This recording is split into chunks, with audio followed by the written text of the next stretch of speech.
does he typically place them at the end of his letters after talking about the work that is done in Christ?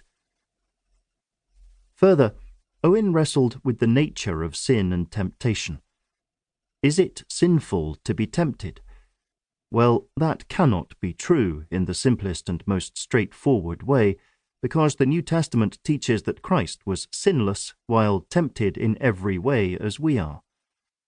This is where fine distinctions become helpful. Owen distinguishes between external temptations and internal. Thus, one might pass a suggestive poster outside a shop that tempts one to have a lustful thought, and yet resist that temptation and not sin. Or one may be sitting at home daydreaming and start to have inappropriate thoughts about a neighbor's wife. The one represents an external temptation, the other internal. That difference is crucial and surely plays into current discussions of same-sex attraction. Some say that the tendency itself is not wrong because temptation itself is not wrong. Owen would reply that it depends on how one is using the term temptation. Thus, Owen has much to say to perhaps the most pressing pastoral issue of our day. Yet our culture is against Owen. That is not so much a theological statement as a comment on our intellectual life. Owen is hard to read.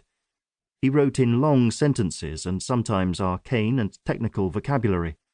I suspect his theology is not so much rejected by the Church today as simply not read.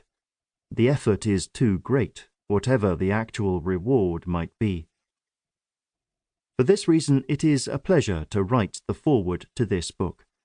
Here, the neophyte will find Owen's understanding of the Christian life explained in concise and clear prose. And for committed Owen aficionados, the authors provide a helpful overview. Hopefully, it will be the gateway for many who have never read Owen themselves to now be encouraged to do so. Given the times in which we live, when the most important questions both without and within the Church relate to practical pastoral ministry, a sound understanding of the Christian life is of paramount importance. There is no better place to start than Owen, and this is a fine introduction to the great man on precisely that topic. Preface. A book on John Owen on the Christian life is especially difficult to write, for the simple reason that no one book can do justice to the rich depth of Owen's writings and theology. To begin with, the sheer volume of works Owen wrote in his lifetime is truly remarkable.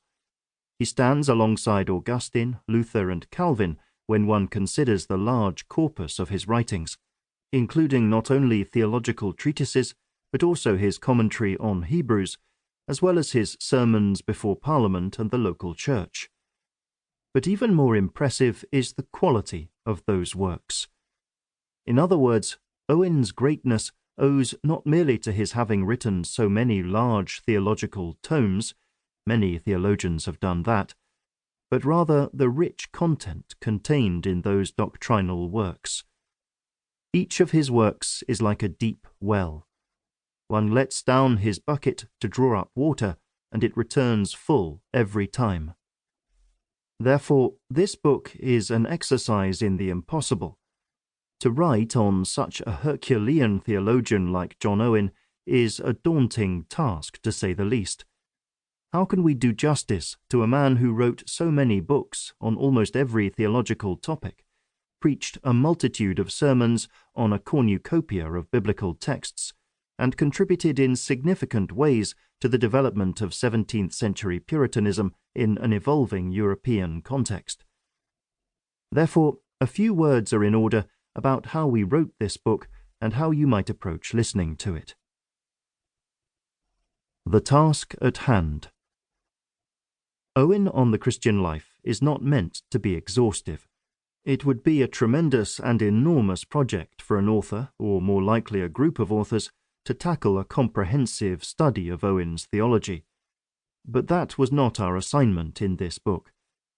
Instead, we have chosen a select number of doctrines and topics that we believe were central to Owen's thought. In doing so, this book aims